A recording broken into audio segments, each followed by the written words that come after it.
Hello, everyone, and welcome to another episode in our Meet the Ventures series for the WeFlop 2020 cohort. Today, we're here with Glenn Yu, founder of WeFlop, a recreational online poker platform for college students. So, to start us off, Glenn, will you tell us a little bit more about yourself?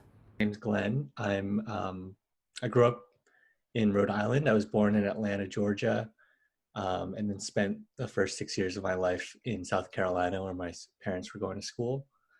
And then my dad got a job teaching at the University of Rhode Island. So I grew up in Wakefield.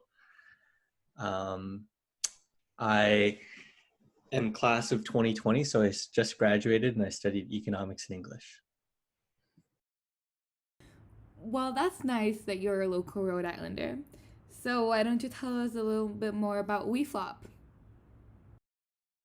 So WeFlop, it's a online poker platform that allows people to host, customize, and monetize their own poker rooms. I kind of started working on developing the idea maybe last summer because I was in a group of a bunch of Brown students, and we were playing over the summer. And there just weren't really very many good options for being able to host home games.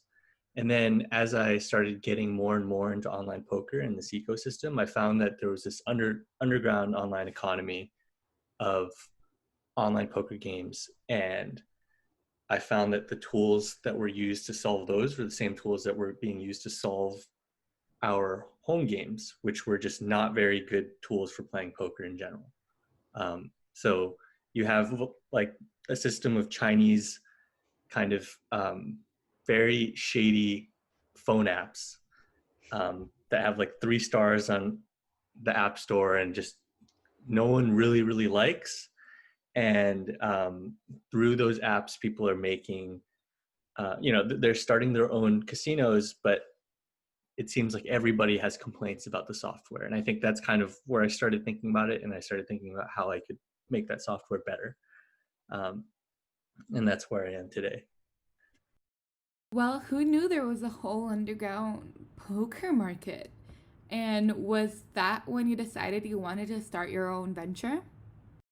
I didn't know that I wanted to start my venture. I kind of just, I mean, I think throughout college, I have been coming up with startup ideas, and I have like a list on my computer of a bunch of different startup ideas I had. And then um, that was I kind of started having this idea for um, just a way to start your own online casino, and I didn't know that that had existed. And then I started doing more research, and I realized that they actually did exist, and they were terrible.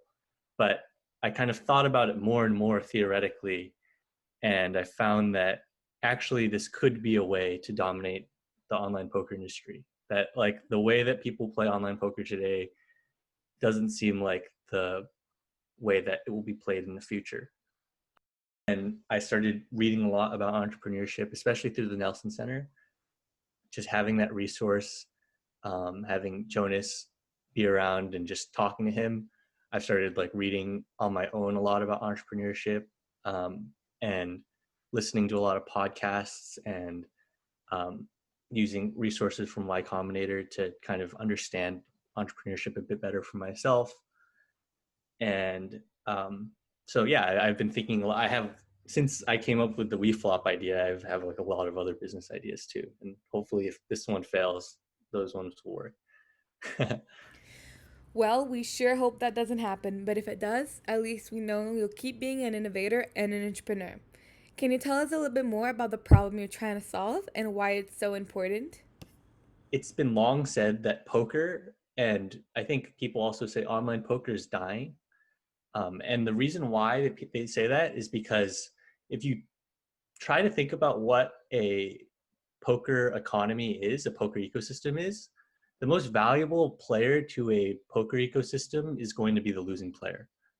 Um, that's because when you have a network or an ecosystem of a bunch of poker players playing together, the losing player is the one who goes into their bank account, deposits money onto the website, or kind of buys in chips into a casino. They play, and then the winning player is the one who wins chips and then puts it back in their bank account. He's basically withdrawing from the system.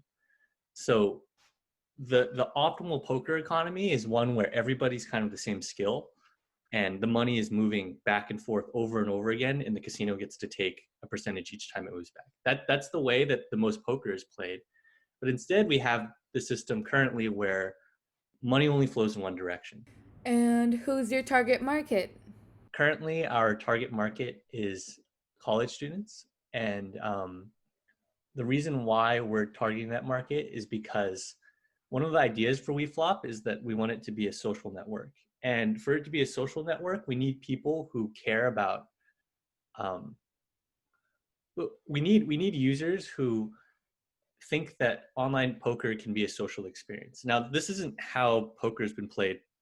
Online poker has been played ever. Like if you go on to any of the major sites like Poker Stars, Ignition, et cetera, none of them really have friends lists. None of them allow you to play home games with your friends. Um, you know, there's no real social network built into these sites. And so one of the things I'm kind of experimenting now is on our MVP, I'm creating a site where you can sign up with your .edu email and you'll be put into a room, and there's going to be sort of a forum where you can chat with other people from your university who's also signed up to this site, and you'll be able to play online poker against them. Each game that's played on this site will have a ledger, and then you'll be able to kind of Venmo if you want to play for money and clear those ledgers through the forum, and it's all public. And the idea is it's just trying to try to test whether or not, I mean, so part of the features of this MVP is that you'll be able to do video, you'll be able to do voice, and we're going to try to see to what extent can people actually use poker as a tool to meet people, and to what extent do users actually use these features that are social, because I think that will guide a lot of our decisions going forward.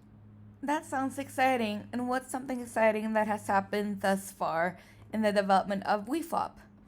I think the most surprising thing was learning how extensive the underground online poker community is. Basically, when I talk about these underground online poker communities, what I mean is that um, if you want to play the softest, and soft is a poker term for just fishiest, fish being like bad players, like just having a lot of bad players in the pool. The softest games on the internet are games on underground online poker communities. And how is BLab helping you achieve success for WeFlop? Yeah, I think the biggest way that it's helping me is being able to talk to Jason, and also just using the Nelson Center's resources has allowed me to kind of refine the idea and then be able to explain things in a way that doesn't make things so complex that it takes forever to explain. So, what or who inspires you in your venture? The thing that most inspires me in my startup is probably Peter Thiel's 0 to 1. And I mean, there's a lot of elements to that book. There's a lot of things to talk about. But I think the biggest element of it is just the idea that you shouldn't compete and that you should kind of come up with a new idea and create your own market and kind of compete with yourself and try to just figure out what can I do that's different. A lot of people tend to kind of play a bunch of small games and win the small games. But what Peter Thiel is kind of advocating is like, don't get involved in these small games. Don't like compete with all these different small firms. Like play the big game and try to like spend the bulk of your time thinking about what is the game I should be playing as opposed to how to win these small games. And I think that's a really important way of thinking about startups and life in general. And for our final question, what is the latest show you've been watching in quarantine? So I've been watching The Man in the High Castle, and it's about the premise of the show is if the Nazis had won World War II. And it kind of, I was thinking about this last night, which is like The Man in the High Castle is actually kind of the same show as Westworld. Both shows are sort of a meta commentary about what it means to tell a story and also what destiny means within the confines of like fiction, I guess. And I think that's really interesting. And I think maybe in a couple weeks I'll have a better defined idea of what that means. But I do think it's really interesting. Like in Westworld, there's all these interplaying storylines that play along with each other, and as you go through it, it's you have the viewer has the um, illusion of there being free choice, and that and the illusion of there being some sort of spontaneity and free flowingness to the narrative, where people are actually making decisions. And the same is true for Man in the High Castle. But by the end of the show, you realize that it was all predetermined, and like these are just pieces that fit together, and that's like what a narrative is. And I think it does comment on those things in a really cool way. Um, I'm an English major, so Thank you so much for your input and analysis on Westworld and Man in the High Castle.